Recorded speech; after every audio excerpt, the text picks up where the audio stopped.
অনুপ্রবেশ নিয়ে বারবার মন্তব্য করেছেন স্বরাষ্ট্রমন্ত্রী অমিত শাহ। বিশেষ করে বাংলাদেশিদের লক্ষ্য করে বক্তব্য দিচ্ছেন তিনি। ঝাড়খণ্ডে অনুপ্রবেশকারী বাংলাদেশিদের কারণে একদিন স্থানীয়রাই সংখ্যালঘু হয়ে যাবে এমন মন্তব্য করেছেন তিনি। उनकी वोट बैंक के लिए আপনারা অনুপ্রবেশকারীদের আশ্রয় দিয়েছেন, তাদের আপনার ভোট ব্যাংক করেছেন।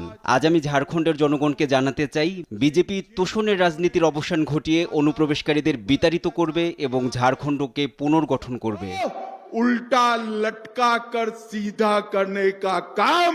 এদিকে এমন বক্তব্যের কড়া প্রতিক্রিয়া দেখিয়েছেন ঝাড়খণ্ডের মুখ্যমন্ত্রী হেমন্ত সোরেন। নির্বাচনী সমাবেশে বক্তৃতা করার সময় তিনি বলেন, বাংলাদেশ থেকে অনুপ্রবেশ বিজেপি শাসিত রাজ্যগুলির মাধ্যমে ঘটে। সেই সঙ্গে ভারতে আশ্রিত বাংলাদেশের ক্ষমতাচ্যুত প্রধানমন্ত্রী শেখ হাসিনার প্রসঙ্গ টেনেছেন হেমন্ত সোরেন। তিনি কেন্দ্রের প্রতি প্রশ্ন ছুড়েছেন, কিসের ভিত্তিতে বাংলাদেশের সাবেক প্রধানমন্ত্রী শেখ হাসিনাকে আশ্রয় দিয়েছে কেন্দ্র সরকার।